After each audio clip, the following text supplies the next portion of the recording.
یہاں تو یہ حال ہو گیا ہے کہ ایک شخص سخت مشکل میں ہے، تکلیف میں ہے، اور کچھ لوگ ہمدردی کرنے نہیں جاتے، تماشا دیکھنے جاتے ہیں، وہ معلومات کرنے جاتے ہیں، بربادی کا تماشا دیکھنے جاتے ہیں کہ دیکھیں اب کتنا گرا ہے۔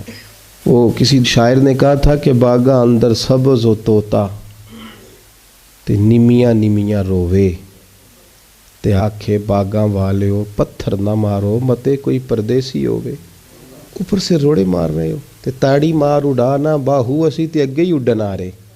ایک شخص پہلے ہی تکلیف میں اور انداز اس طرح کا اختیار کرنا، لہجہ اس طرح کا بنانا، رویہ اس طرح کا رکھنا، اتنی دکھ کی بات ہے، اتنی تکلیف کی بات ہے۔ میرے جاننے والوں میں ایک گھر ہے، بیٹی کو طلاق ہو گئی، اور جہاں انہوں نے بیٹی بیائی تھی اسی وقت لوگ کہنے لگے تھے یہ تم نے کیا کیا؟ اس شخص میں تو اتنی اخلاقی کمزوریاں ہیں، لہجے میں اتنی تلخیاں ہیں، یہ بیٹی کیسے وقت گزارے گی؟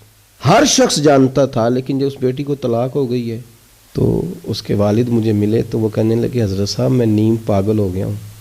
وہی رشتہ دار جو کل کہتے تھے کہاں رشتہ کر لیا تم نے، وہی اب مجھے تانے دیتے ہیں، کہتے ہیں بیٹی کی تربیت ٹھیک ہوتی تو بس کے نہ آتی۔ او باغاں والے ہو پتھر نہ مارو متے کوئی پردیسی ہووے۔ کہتے ہیں میں پہلے اتنی تکلیف میں ہوں کہ بیٹی پلٹ کے گھر آ گئی، اور پھر سوالوں کا جواب، ہر روز کٹہرے میں کھڑا ہونا، ہر روز۔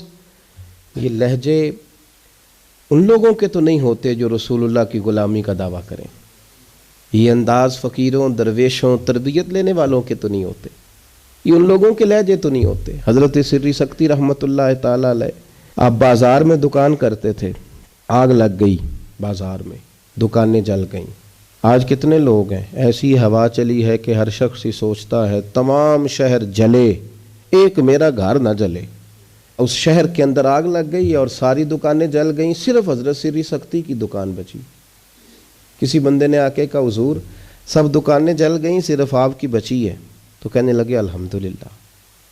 پھر تھوڑی دیر کے بعد اپنے آپ سے مخاطب ہو کے کہنے لگے تو اتنا خود غرض ہو گیا ہے، ارد گرد تیرے سارے لوگ جل گئے، ان کا کاروبار ختم ہو گیا، اور تو الحمدللہ کہہ رہا ہے؟ اتنا خود غرض ہے تو، اور دعویٰ تیرا درویشی کا، اور انداز تیرا یہ کہ تو لوگ سارے اجڑ گئے، تجھے افسوس نہیں ہوا، اور تو اپنے بچ جانے پہ اس طرح کا رویہ کر رہا ہے۔ رو پڑے، پھر وہ دکان چھوڑ دی، اللہ کے راستے میں خیرات کر دی، کہنے لگے آج کے بعد تجارت نہیں کروں گا، مجھے وہ کاروبار نہیں چاہیے جس میں دنیا لٹ جائے اور میں بن جاؤں۔